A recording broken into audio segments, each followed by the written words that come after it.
Right, we're live, are we? Okay.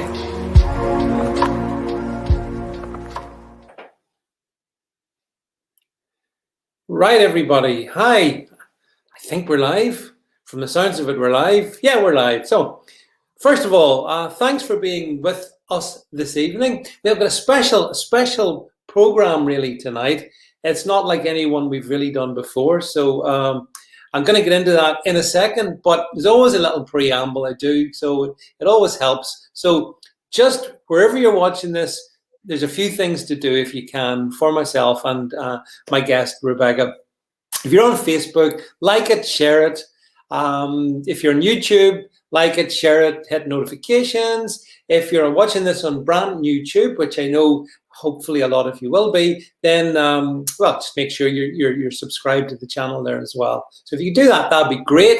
So all of the social media links to my myriad channels are down below. You'll find them all down there. BitChute, Odyssey, brand YouTube, they're all down there. All the social media platforms. You can find me everywhere but Twitter. And then if you like what you're saying, what we're chatting about, give it the thumbs up. The thumbs up helps the algorithms. The algorithms help us. So if you could give us a thumbs up, that would be good. I'd appreciate that. And last but not by no means least, if you want to support our platform and keep free conversation flowing, then go to altnewsmedia.net/donate and drop a penny or two or a pound or £1 million if you want in the hat. So, okay, that's it. Without further ado, drum roll, bring on our special guest tonight, and that is Rebecca Butler. Hello, David. Hello. Hi, Rebecca. It's great to have you back. So shortly after our normal Monday night, but we have a special reason to be here tonight, Rebecca, don't we? We do. We're going to be talking about, I hope, about what it's like being a newcomer to politics and what it's like trying to campaign in the bear pit of local politics. Yeah, well, that's exactly it. So for those who don't know, Rebecca has chosen to very much enter the bear pit of local politics. She's standing for a city council election in county council in Winchester, which is down the south of England. So for those of you, so there may be some people here in that region or near that region or whatever, but Rebecca has made the decision to sort of fight an election campaign. And there's so much to talk about because we want to chat about, well, what's it like kind of standing for council? I've done it, so I know my own perspective. So interesting to get your perspective as a woman in the age of COVID, in what is a Liberal Democrat stronghold, Rebecca. What you find the doorsteps, what are the issues, what are the things that concern people, what do people think about Tories, blah, blah, blah, all that stuff we're gonna talk about. So let's start at the, and a hi, by the way, to everybody on the stream. I don't have time to name check you all. So Rebecca, let's start at the beginning. So what was it that made you decide that you put your hat in the ring, so to speak? Well, without being irreverent, I felt really over the last 5 years that we're not represented by people who have real jobs. We're represented by people who've gone through the usual channels of, going to university, going into Downing Street, being a so-called SPAD, a special advisor, or they go into politics. And they live in bubbles. They live in a media bubble. They live in a politics bubble. Because their face is known, they get chosen to stand for a seat when one comes up. They'll usually be male, white, and 24. And then they'll give a seat they're bound to lose at the first go. And then, eventually given a safe seat. And they remain within the system throughout. There are very few disruptors like me in the system. Very, very few people who've actually had a full, wholesome career elsewhere and, decided to come into politics at the end of their career. So that's kind of why I did it in the first place, because I felt that actually the majority of people just spend their lives screaming at the television at politics, myself included. Yeah. Okay. So having decided to do it, then I mean the campaign. Well, first of all, we should say obviously because not everyone will be in England watching this. The polls open tomorrow, so this is the final day of the campaign. So talk us through then, Rebecca. What was it like actually then going through the actual process, having decided you wanted to do it? What was it like? Actually, the process was very easy, I have to say. I was approached to stand as a councillor, and it was a sort of an in waiting for the next parliamentary election, and because for reasons that are already on the record, I missed out on the PAB for the last election. But Yeah. so I was asked to stand as a councillor, to go on the ballot, as they call it.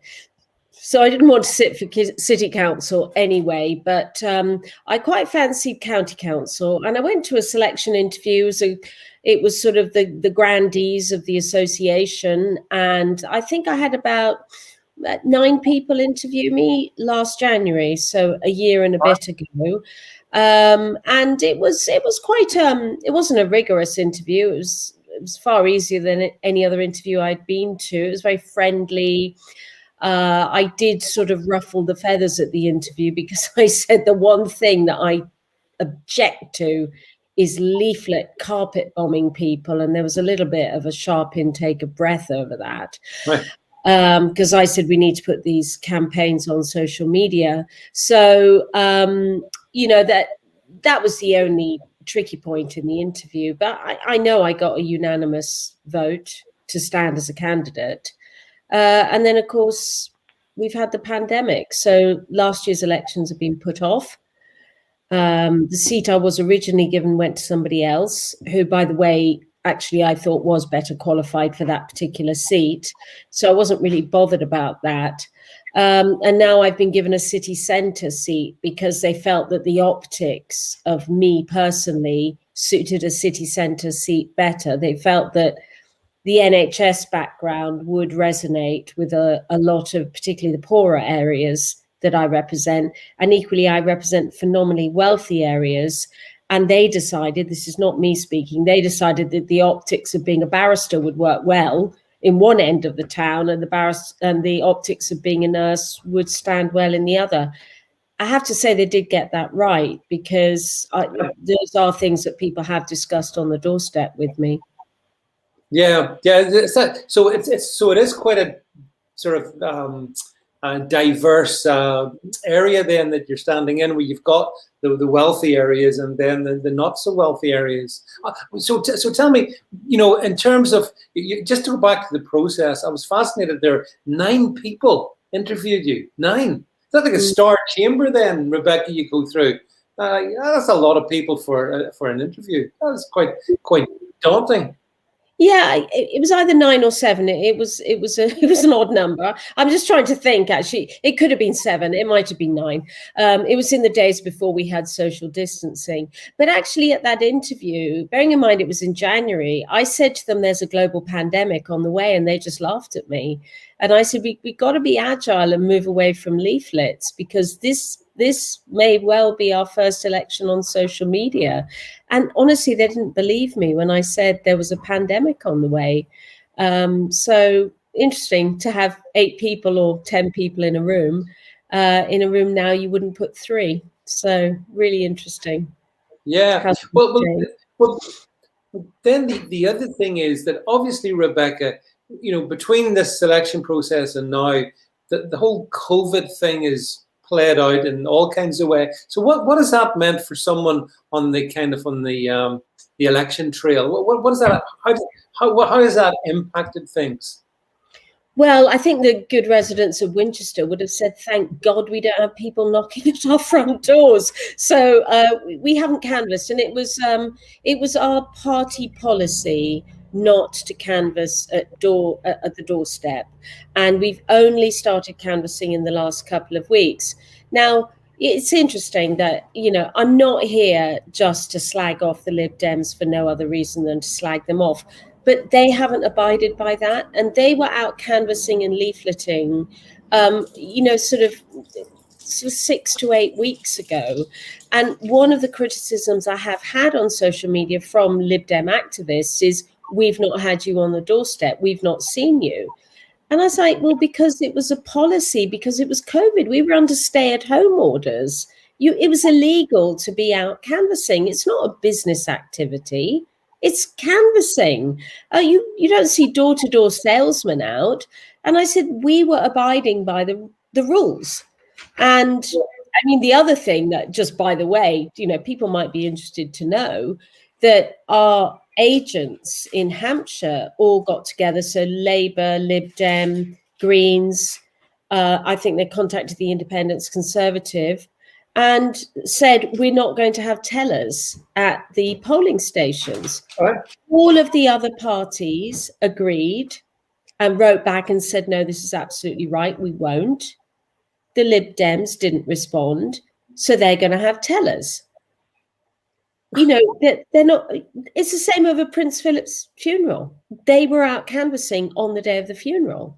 Labour said no, we said no, the Greens said no, Lib Dems out on the doorstep. They are a bunch of activists. They are not a legitimate political party anymore. They're really not. The high watermark of Nick Clegg is that tide is well and truly out now. Just their behaviour, I think, is reprehensible. That where Labour and the Tories, the two big parties, agree that it's the right thing to do, they don't care. Well, we will talk about Lib Dems and everything to do with them in your council area. But I wanted to ask you, Rebecca, so tell us, how did it feel when you actually went out on the first day knocking on doors? What was that like? How did that feel? What was the response, the whole dynamic? Fabulous. I mean, that's probably where that's my strength, because I've had public facing roles all my career, since sort of 2021. I was a nurse, so I'm used to dealing with the general public. And, of course, being female, you're not going to get nasty pushback on the door. And I found that even really solid Lib Dem voters will just be very polite and have a chat and tell you why they're not voting for you. And it's all perfectly amicable, and no issues whatsoever on the doorstep. And that's been the best bit. But of course, we haven't been able to really do that because of the pandemic and because of the regulations around door-to-door canvassing. But that's the best bit, is talking to people. And what are those regulations concerning door-to-door canvassing? Well, we were under stay-at-home orders until the 12th of April. So they didn't lift the stay-at-home order till then. So we were just abiding by the stay-at-home order. And you had the only reason to be out was exercise, which we all know you were allowed to be out for as long as you wanted to exercise, and always were for the last year. And for legitimate business reasons, you were required to work at home if you couldn't, if you could, but if it was essential that you went to work, then you were permitted to drive and go to work. But you're not permitted. There's not a legitimate business reason to be on somebody's doorstep when the regulations say you're not, and the other political parties are abiding by it. And did the Lib Dems abide by that during that at that point then? No, they've been canvassing six weeks longer than us. You see, folks, this is why politics is such a bear pit. But yet, I'm right in saying, Rebecca, that the area is it's a Lib Dem stronghold, basically, isn't it? Yeah, Winchester, like a lot of city centres, this is just the softy southern version of what happens in Labour up north. The Lib Dems are extremely strong in this little tranche of the south. They're also in Somerset. They pile all of their resources, which aren't that great. They've only got a handful of MPs. Their party just doesn't exist. as an entity, that they've got no social media presence anymore. So they've concentrated everything on Somerset and Hampshire, basically. We also have Eastleigh Borough Council, which is also Lib Dem, in a Leave voting area. It doesn't make any sense at all to me, but there you go. Yeah, I mean, a couple of comments here. I see Elizabeth Barber says, desperate Lib Dems. Stu Frost is, the Lib Dems have a stronghold. Well, they do, Stu. I mean, you sort of think they've been wiped off the map at national level, which to a significant degree they have, but not necessarily in these areas that you're talking about, Rebecca, down in the southwest and over across as far as Hampshire. Why is that? Do they do a good job? Is it because they do such a good job? No. Honestly, just one example is the Tory government. So our Rishi Sunak gave money, handed money over to city councils and said, this is for business grants, 36 million. They didn't give it out. It was not distributed. And it was not distributed because they just dallied around who qualified. They couldn't read the regulations. They didn't understand who qualified and who didn't qualify. And people who should have qualified were ringing up and being told they didn't. And actually, what the government did is incentivize city councils to give the money away quickly and incentivize them with a 1.3 million bonus. So the Lib Dems in Winchester had an absolute rush at the end of the lockdown. Now, rush to get the money out so they get the bonus. They may not get it. Whereas neighbouring, for example, Test Valley, which is one of the neighbouring Conservative ones, they were dishing the money out the minute they got it. But the Lib Dems have behaved as though they're a deposit account, a bank account, and that they hold on to the money and don't spend it. They're obsessed with a budget that includes a vast sum of taxpayers' money in their bank account. And I don't know what rainy day they're expecting if a global pandemic isn't one of them. Spending. That's true, isn't it? Yeah. I can't imagine what would be more. What's devastated this country the most since World War II? The pandemic. Clearly, yeah. The response to the pandemic. But why? Given that, why are they so popular? Well, it's interesting, because talking on the doorstep about this, people are largely disinterested with what's going on in Downing Street. They're largely completely detached from that. But I still think that there is a hangover to Brexit. And Winchester was a 60% Remain seat. And anybody who follows politics will recall that Steve Brine, the MP, who's a Conservative MP, had a bit of a struggle with his constituents wanting him to vote against anything Brexity, and yet his party demanding that he be loyal on, supporting Brexit.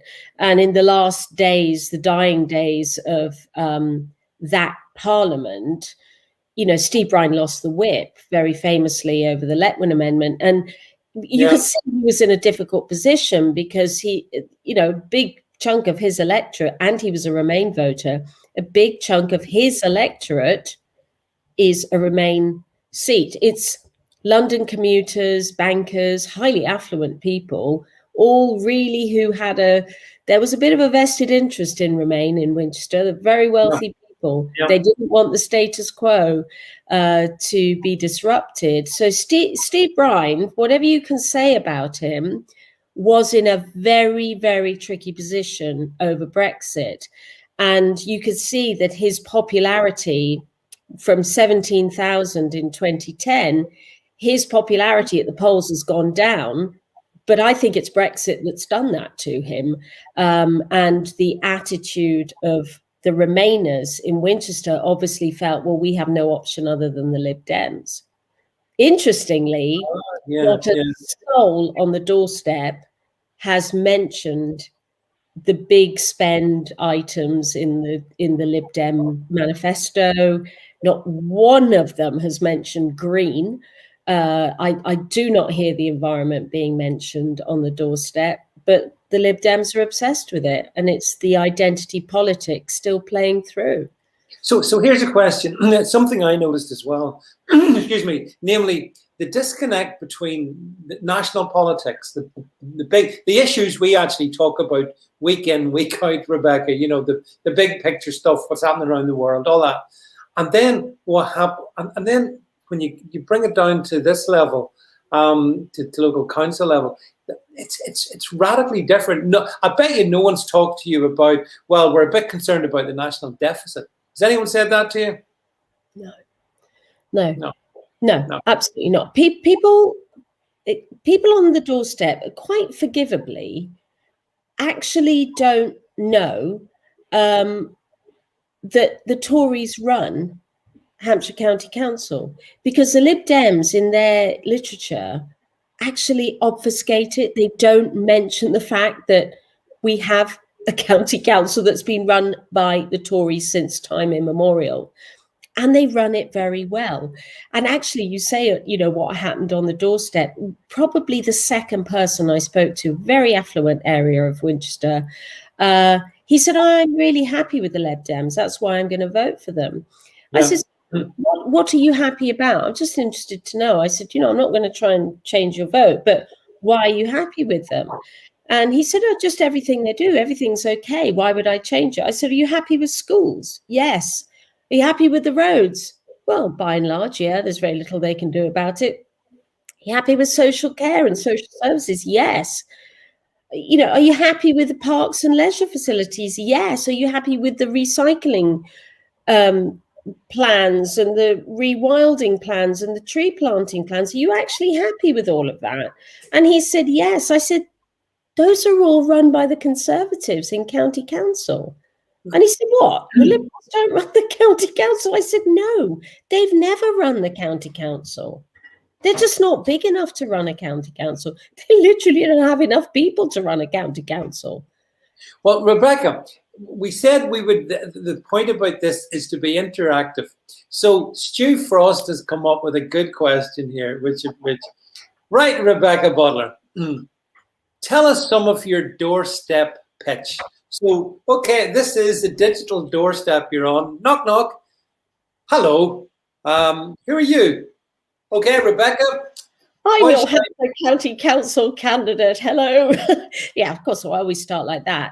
Yeah, so my pitch actually, Stu, is really, really simple. I say there's a bit of a democratic deficit if you are constantly voting in a candidate who's going to be in opposition, because under any arithmetic, looking at the history of Hampshire County Council, there is no way we're going to lose Hampshire County Council. Absolutely no way on God's earth are we going to lose the county council because of all the rural seats. If you look at who all the MPs are, we got the New Forest, we've got Suella Braverman, you know, we got the seats really almost going over to Portsmouth, all the way up the Meon Valley. We got Flick Drummond in the Meon Valley. We are strong blue parliamentary vote. There is no way on God's earth we're not going to be a Conservative council on Friday. Therefore, why would you vote to be in opposition? Because you're just bitching from the sidelines. Nobody listens to you if you're in opposition. So you want your potholes fixed, speak to the council who goes and bangs down doors. And honestly, David, that is the point, that if your city council and your county council aren't aligned, it's opposition politics. It doesn't work. And if I won Westgate and nicked it for the Conservatives, of course, Conservative county council's got a problem, because then Westgate is knocking on their door saying, get some stuff done in Westgate. But to be honest, the county council is doing such a good job that nobody talks about the stuff that the county council's in charge of on the doorstep. Nobody complains about the county council remit ever, because it's a good county council. So the county council is good. It's just the city council that's pretty crap then. Is that right? Yeah, they've had it for 2 years. And I mean, it's just anybody like us and on the stream, we're all used to political activists. We see them all the time. But the barefaced audacity of the Lib Dems, I promise you, they take credit for things that Tories put in place, like a big leisure centre, for example, or big tick for us, or, you know, some roadworks that were planned 5 years ago. Oh, look at me, aren't I clever? I got that for you. You know, they do big ticks on things. They've only been in power for 2 years. And as I said, they've actually dithered an awful lot in city council. And honestly, David, unspeakably have, without consultation, shut down half of the roads in Winchester to make a low traffic neighborhood under the COVID regulations, which you remember happened in London. And now Winchester's just log jammed, and because somebody thought that was a good idea. I mean, it's a disastrous idea. Everybody hates it. And you say, well, vote Tory then, we'll get it turned around. And they go, oh, no, I think I'll vote Lib Dem, you know. Tories are a bit of the nasty party. It's like, no, we're not. but the Lib Dems have been in control of the city council for 2 years then, right? Yeah. So before that, who was in control of the city council? Was that the Conservatives? Yeah, so it's either blue or yellow. You never see red here. You do see green activity, as you'd expect in affluent southwest England, that, you know, their hierarchy of needs is so refined that green is a big problem. But yeah, we're not quite as green as Brighton, but we have a bit of a resurgent Green Party. And actually, I have to say this time, the Labour Party have, you know, put out some candidates that are worth looking at. So, you know, that's good. That's really good in a democracy, because you don't just want a choice between yellow and blue. You want a breadth of choice. Can I ask you, you see, when you were out canvassing, did you ever actually come across any of your competition up and down the streets and the avenues and alleyways? Did you ever come across them? Yeah. Sort of? Yeah. What was that like? Friendly? Oh, no, they cross the road. They don't want to speak to you. David, they're children. The people on the doorstep for them are sixth formers who are, they're activists. And yeah, they're just like leaflet dummies. All their leaflets tell you how brilliant they are on the environment, whilst simultaneously chopping down trees to tell you how brilliant they are on the environment. So no, they don't want to engage in polite conversation. Shocking. That's shocking. Yeah. Well, let's talk about leaflets for a moment, because leaflets has been a thing that you've talked about quite a lot. So just talk us through the leaflet scenario that prevails in Winchester, Rebecca, in terms of... I can stand on a moral high ground here, because I have produced 2. Now, one I didn't want, and I got told right at the beginning by my campaign manager, who's been brilliant, Becky, if you don't, central office will. So you have a bit of control now over what gets put in your leaflet. And so I would advise you to take control. Otherwise, they're just going to put out blurb that you really aren't going to like. So I took control of my leaflet. Central office didn't like it, by the way, they redlined it. But fortunately, my agent and the MP supported what I'd put in my leaflet, and they could see why I'd put in what I had. I pimped it up, shall we say. So, you know, it's a bit central office, you know, is tone deaf. So, you know, like the guy in central office redlined it really aggressively, saying, how could you possibly be a nurse and a barrister? Shouty, really, question mark, question mark, question mark.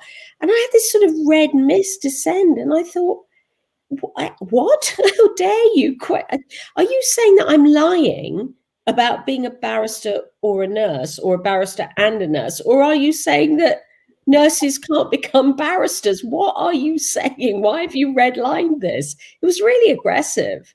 So I was quite upset by that. But I thought, I'm not playing the leaflet game. I'd always planned to do it on social media, obviously, because that's what I love more than anything. So only today, I put out a postcard. Unfortunately, I don't have one to hand, but I put out a postcard which was meant to be the 11th hour. And actually, it was Bill Etheridge advised me to do this. He said, Yep. put something out that they can't respond to. So I head over to my political page, because it should be on there now. And it basically said, after 8 years, it surely can't still be somebody else's fault, which is what the incumbent Lib Demmer says. Oh, I've got it here. There you are. So that's what it says on one side. Yeah. So I've got, man in suit, white face, yellow tie. It can't still be someone else's fault. And then in the 20 seconds it takes them to get to the bin, I've put a picture of me and Skipper, and no more excuses, time to get things done. But of course, if the Lib Dems had seen that last week, they'd have said, after 8 years, it's still, thank you, Jed. It still can be somebody else's fault. But so that was the narrative. Stop whinging and just get on with your job. Although, having said that, when you said an anonymous man, it could be a woman as well, Rebecca. We must be careful at all times. Never be anything. Gender people, But that's the next 100-meter winner for the women's Olympics. Sprint competition. Yeah, and rightly. So, and then one of the things you said to me that amused me no end was the fact that you were saying you were talking to a prospective voter about the leaflets or whatever, and they were saying something like, "Yeah, well, I just bend them anyway. I just recycle them." But the cracking response is they can't be recycled. Is that right? Right, they can't be recycled. I mean, excuse me, just doing this, but this is my leaflet. I don't know if you can tell. Oh, it's because the lighting isn't good, but that's my leaflet. It's printed, it's shiny, it's not recyclable. Yeah. So we've contributed to incineration, landfill, whatever with that. This is recyclable because I made sure it was, but none of the Lib Dem stuff is recyclable, and they've handed out 15 leaflets. So a publisher friend and I yesterday did a number crunch on this, and we worked out the tonnage of leaflets in a campaign, and it was hundreds of thousands of tons of paper.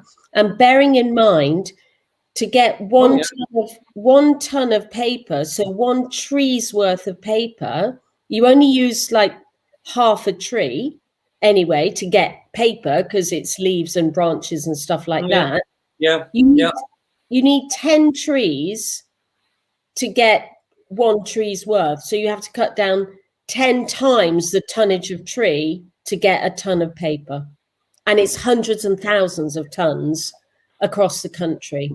That is how bad it is. Now, don't forget, everybody's saying, oh, climate change is a really big thing. We're planting 3 million trees. Hundreds and thousands of those are going to be cut down for this garbage. It's garbage. Nobody reads it. It goes straight in the bin, which is why I do a visual, right? One message, last day of the campaign. Yeah. I'm going to do a survey, get elected or not. I'm going to do a survey afterwards of everybody in Winchester and say, right, what swayed you? We can do a quick survey here on the stream. So as we're chatting, if anybody on the stream has ever had their mind changed prior to an election by a leaflet coming through the door, just let us know.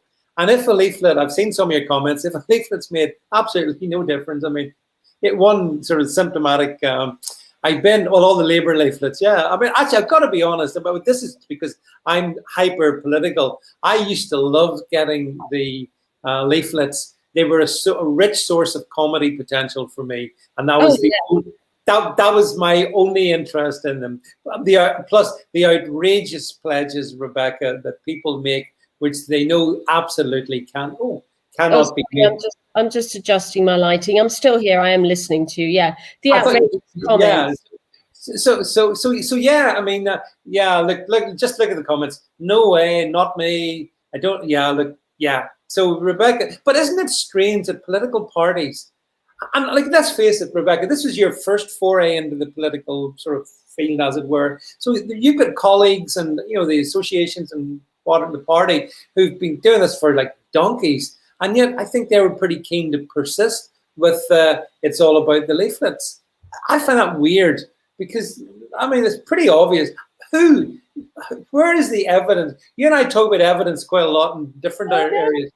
Where is the evidence-based approach to political campaigning based on blooming leaflets? Do you know what? You know what we were talking about before? You know, talking about. I'm going to bring in football. I know I always do. You know, the Super League, and that's all about not liking disruptive influences on things. Well, I am the Leicester City of the English Football League as far as the party is concerned, because I've gone in and went, no way, Jose, I'm not doing it. I'm not standing on a hypocritical point of view here. So I'm a disruptor. And if I lose, it will be because I'm disruptive and have said, I'm not doing it. I'm not following the standard way of campaigning. I'm going to do it differently. I'm going to talk to people on video. I'm going to invite stuff on social media. And, you know,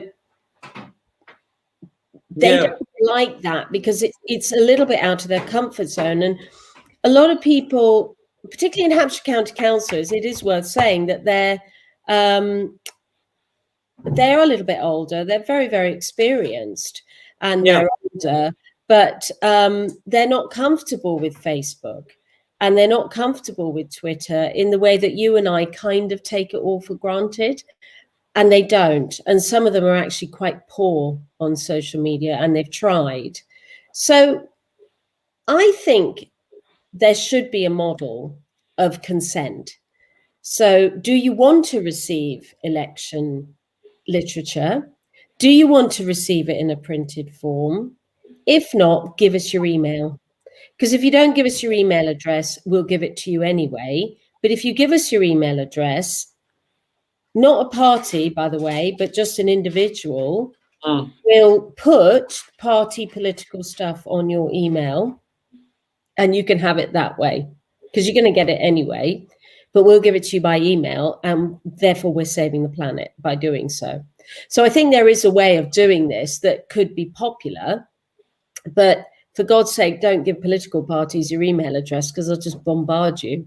You'd have to give it to an independent party, a person who says, I'm not selling your email address. I will put their literature on your email address. They're not putting it on. I put it on.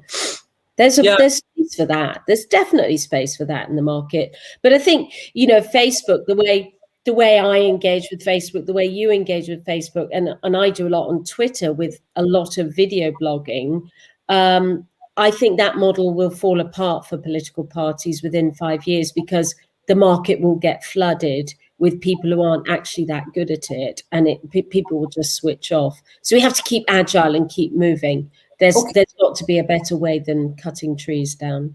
Oh, I agree. I agree with that. Got a question here, Rebecca. I'm asked from Oban1. What does Rebecca think about the 320 million spent on COVID advertising until 2023, when the new Royal Papworth Hospital was built for 200 million quid? I'd be interested to know. I have no idea where the Royal Papworth Hospital is. Do you, Rebecca? It's the National Hospital. I'm going to say Cambridge, but I know it's not. Right. But yeah, so it's where they do big heart stuff at Papworth. So, well, there you are. You see, a hospital only costs 200 million. I'm staggered by that, but I'm actually staggered that anybody pays advertising agencies. But you know, advertising people convince you that the money is well spent, and you know, there you go. What I want to know. It's in Cambridge. It is in Cambridge. Yeah. What I want to know is if all of the lovies who've given us their very valuable time to tell us to have vaccinations, which, you know, I'm 100% behind, but have they done it for free? Because I'd like to know if they're part of that budget. And I'd like to know if their Royal Highnesses, the Prince and Princess of Woke, donated to their Cove the World or Vac the World or whatever it was. Vac the World. Yeah, Yeah, yeah, these celebs, their time is the value that they give to these causes. They don't actually put their hands in their pocket because they think that the fact that they're there is enough. But the reality is, and this is where marketing and advertising works, and there's big money in events. Actually, they'll say, no, we don't give money, we give our time. But actually, if they gave money rather than their time, they wouldn't need to ask us for donations anyway, because they are so wealthy they could really just afford to put their hands in their pockets. No, yeah. So yeah, come on, Shalini, you got to tell people this. Get out there, support me in my no leaflet campaign, please. Please, yeah, answer. yeah. Sorry, yeah. We're flipping through different questions here. Yeah. Okay, Rebecca. I wanted to move on to this one. The obvious question. So, what's it like as a woman fronting the campaign in your council area? How have you found that as regards, how colleagues, male colleagues, respond to you, and just generally speaking, is there any difference, do you think, being a woman or being a man when it comes to campaigning? I still think that there's a default position that it is a man's role. And so although we have a lot of women, certainly in this crop of candidates for the Tories in Winchester, I can speak, there are a lot of women. But listening to the discussions that go on, and I've listened to council meetings actually in the chamber, which they've all been virtual, women get shouted down still a lot. And I have had a feeling that we're there by invitation, and we're there because we're allowed to be, or we're there because the optics are better. Of course, the vast majority of men are not a problem. And I have to say, in my opinion, my exposure to the general population in the political sphere on Twitter is that actually right-wing men are far more tolerant of women than left-wing men. And I get quite a lot of, particularly liberals in Winchester on Facebook, calling me that stupid woman or that silly woman. And it is shocking. And I don't know if you remember when Jeremy Corbyn did that to Theresa May in the Theresa May in the Commons. Yeah. But it's a deeply derogatory, a trivializing thing to do. So I have found actually a lot of that on Facebook. And there is a temptation for people on Facebook to demand to know where you live. So if I don't know where you live, I'm not voting for you. Well, sorry, sunshine, but I've been a criminal barrister. Nobody knows where I live. I am not giving my address out to anybody. And I said to my agent, do not put down that I live in Winchester. I must be down in Hampshire, because I'm not having some lunatic at my front door. And the people who are prepared to put their addresses on the ballot paper, I think is wrong, because it forces people like me to think, should I do that? Is my address an important factor? And it isn't. It's how good you are as a representative, not which damned house you live in. And, I do know that the Liberals are saying, she's not local. Well, I am local. I'm just not prepared as a woman to put my address on the internet. I just can't do it, David. Think of all the angry criminals in my past. I couldn't possibly advertise where I live. Fair point. It's a matter of safety. And it is interesting that this is a sort of thing that the Lib Dems do.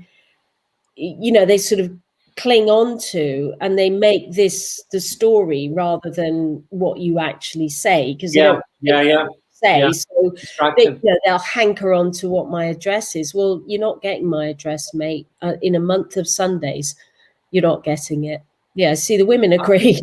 No way. Yeah, so do the men. So do the men. Actually, it's perfectly reasonable. And natural fact, it always was a bit of an issue for me as well here in Northern Ireland. You could imagine given your address and Mm. take a strong view in law and order, which I always have done, yeah, it could be consequences, you know. So I absolutely get that. But Well, I had a case once, and actually it was in the family courts, and my client was under witness protection because yeah, her ex-husband was so violent, and between them, I'm not entirely sure it was 100% him, but the witness protection was undermined 3 times, and at the hearing, the father had made death threats against me and the solicitor. So every single record of me on the internet was removed by the witness protection officers. You know, actually came and saw me, and yeah, they removed every trace of me. I think it was pre 2010, and I yeah. was cleaned off the internet. I was literally cleaned off everything. My golf club had my documents removed. The yacht club, the golf club, all my address was removed from all possible records.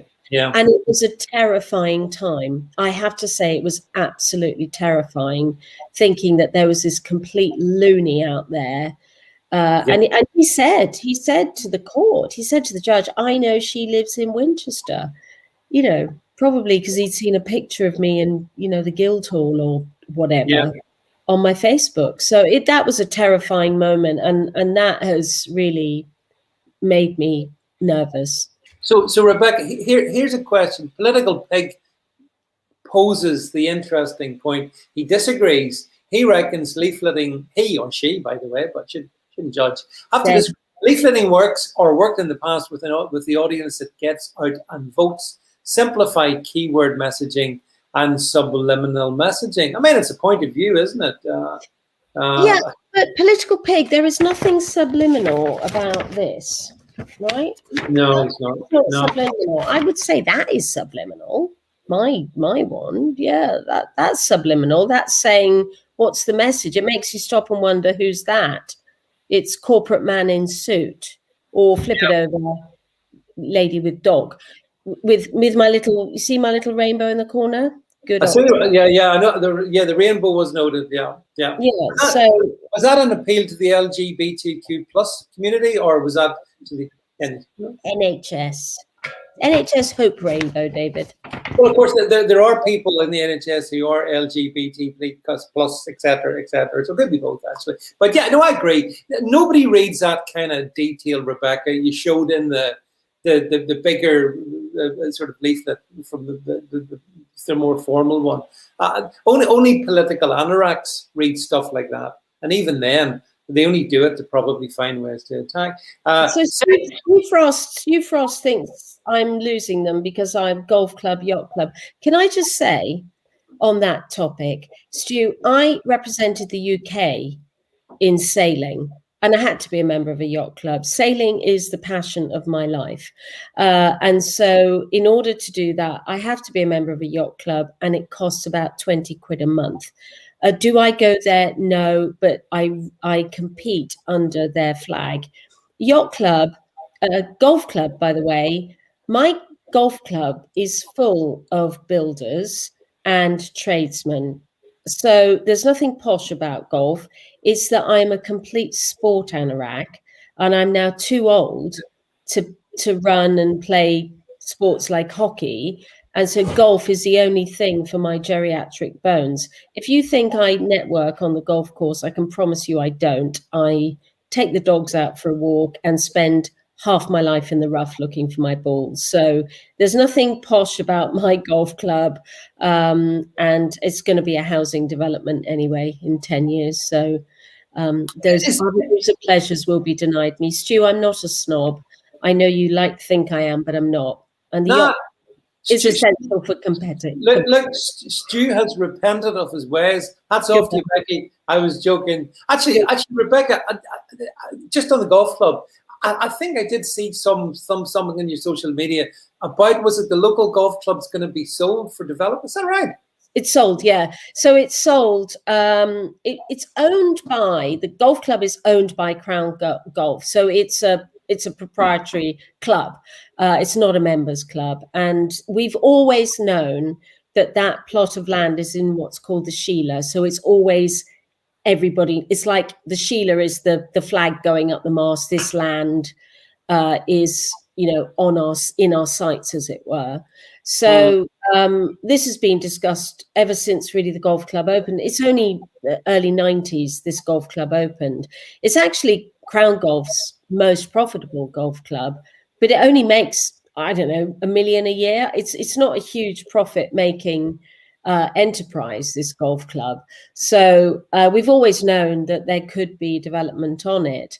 And last Friday, I got the email. In fact, I was the one who put it out on social media that it had sold to Bloor Homes. Yeah. Well, of course, the woodwork started crawling and everybody was saying, oh, Bloor Homes, they contribute to the Tory party. Like the Tory party didn't sell the land. It was Crown Golf. They're not the Tory party. But it's not going to be in this cycle of planning, which is like on a 5-year cycle. It's not in this current, we're looking at it. So there are also members' covenants that run out in 2026. So it can't do anything for 6 years, but it can after that. Yeah. So okay, so back, but meanwhile, back on the election trail then. So what would you say if I was to ask you the fundamental difference between for voting for you versus voting for any other candidate in your area is because what you would then have they would then have a voice who basically, because of the county, would be in control. Is that the fundamental reason? Why should they vote? The county is going to be in control anyway under the Tories. So if you vote in a Lib Dem, you're only going to vote in an opposition with an overwhelming majority. So you might just as well, suck in, vote with your head, not your heart. And all I'm saying is I'm a professional advocate. I'm trained to be an advocate. I've been in real life all my career. I'm not a professional politician. And if I don't like something, I'll just go and bang down a door until I get what I want. So all I'm saying is, you're saying it hasn't worked for you for the last 8 years. Well, do something different. If you don't like it, just vote me out in 4 years. You can always have a recall. If you really don't like me, boot me out, but have a go. Try seeing what happens when your county councillor is in the majority party. That's what my sting has been, really. I've got ward councillors below me. So I've got 4 ward councillors who are standing for city council. And, one of them's in a really safe seat. One of them, I reckon, could actually swing it. I think he could win it by a small vote. And then one of them, I think, could eat away because he has been demonic in the amount of work he's done. So interesting. Unfortunately, I don't think he'll win that. But if he just gives me 350 votes, in fact, across the district, I could overturn the majority from last time. But one must remember that it's a 15% majority, not the absolute numbers, because that's reliant on turnout. So the 15% majority was actually quite a big one to turn around. So I got another question here, just on more general topics here. What does Rebecca think about the amount of people being allowed free entry into the UK after leaving France in a dinghy, whilst facilitated by the French and UK governments? No quarantine or 5k fines. Well, I think, I'll let Rebecca go first. So this is interesting because actually the law is changing. So you can only apply to remain in the UK if you have arrived here legally. So illegal entry will disqualify you from applying for, to be a permanent resident of the UK. So your right to remain will be revoked if you didn't arrive legally.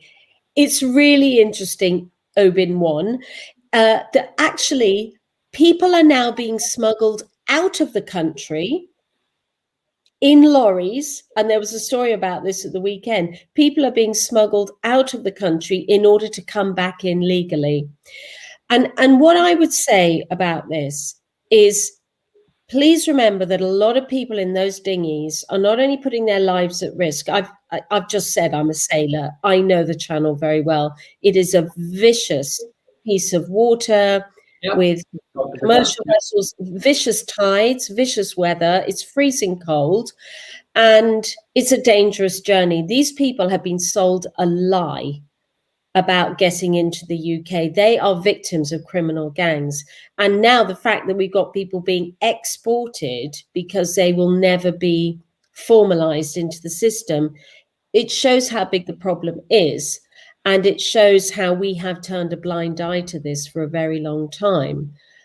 A lot of the push now for the illegal smugglers on the northern coast of France is they're still selling the narrative that if you don't get to Britain before Brexit, it's all going to change. They're just marketing this, which is a lie.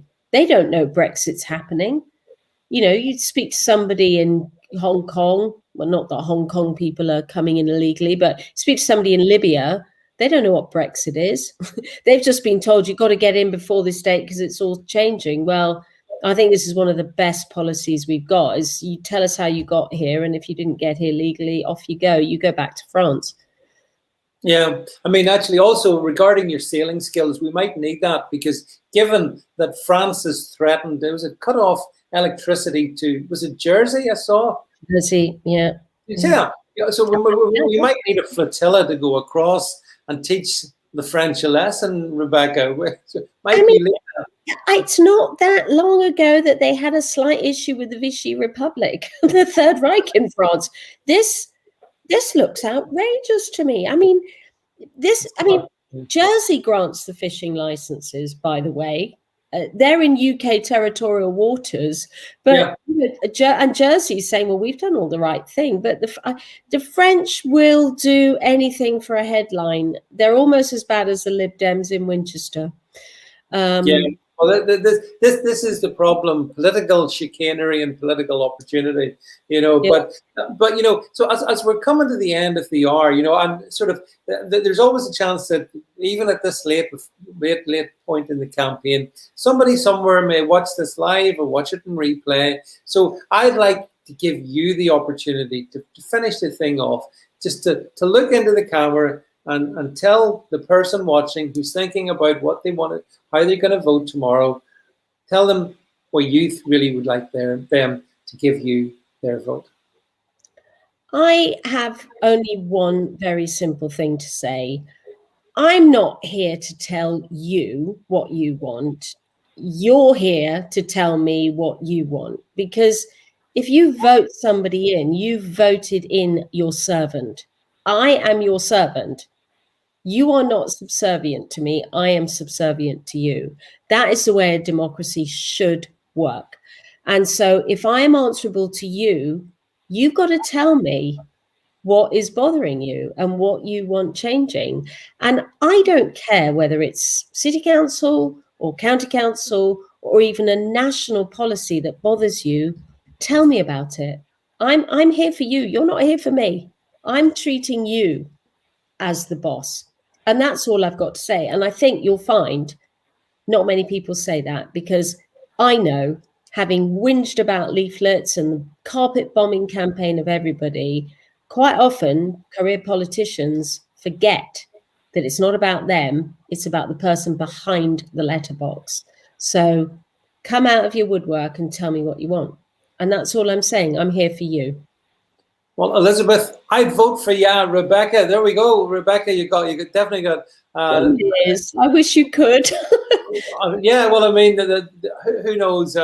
Maybe the opportunity will arise where she actually. Liz is one of my Twitter and Facebook, so I do know Liz. It's nice to see you, Liz. Thanks for coming on. Yeah, thanks for that, Liz. And actually, Rebecca, you know, just on point. I think we do need fewer professional politicians. And more, if you like, more interrupters. We need more people who will take on the issues and stick to principles and not be corrupted and not be just just one more mouth, because we don't need that. Add one 1987 call. Is this someone you know? I'd obviously vote for Rebecca. There you go, Rebecca Butler, the obvious person to vote for. Should have put that on your campaign leaflet, actually. But yeah. Don't wake up yellow on Saturday morning. The count's on Friday. Oh, and by the way, people, don't forget to take a pencil with you tomorrow, because they're not providing pens and pencils at the polling stations. So we've bought thousands of little golf pencils. So I'm going to stand there with a basket of COVID-friendly pencils tomorrow.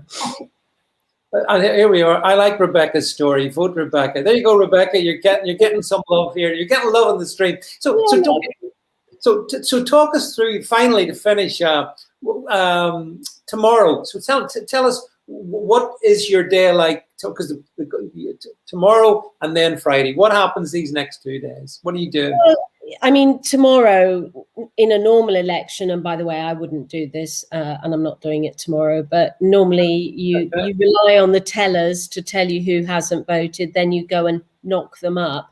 I'd love to see what the stream thinks about having a phone call to be told to go and vote. Yeah, tell us what you think. Tell us just on that, because Rebecca and I have talked about this. Would you appreciate that? Tell us. Carry on, Rebecca. I'd love to. I'm just going to refresh the stream. I'd love to see who would actually respond to a phone call positively and say, "Oh yes, of course I'll go out. I forgot it was polling day." So, and that is a measure of how marginal seats work, because sometimes these seats are won by 1 or 2 votes or a handful of votes. 8, I think, is one of them. Thank you, City Troll. So there's this knocking up, and I am, because I'm not a professional politician, I am deeply, deeply uncomfortable about coercing people at the last minute. But one of our councillors, who was Lib Dem and is now Tory, is saying to us, trust me, they play really dirty in the Lib Dems at the polling station. So he said to us, don't think, playing by Queensbury. He didn't say this, but my interpretation is we're playing Queensbury rules. We're all frightfully polite as Tories. The Lib Dems are fighting this with baseball bats, which is patent obvious. So that's what people will do tomorrow, and I'll no doubt be coerced into knocking people up. But so that's what people do tomorrow. There's no count tomorrow night. The count is on Friday morning. Yeah. So I'm not going to be exposing my wrinkles to anybody at 3 o'clock in the morning. I can't imagine the vote's going to be that long, because you're only looking. I mean, my division, county council, is first in the count. So I'm going to say that it's a turnout of 5,000 for that. I would say number of votes. So that's not a huge number to count. I would have thought I'd know mid-afternoon, I guess.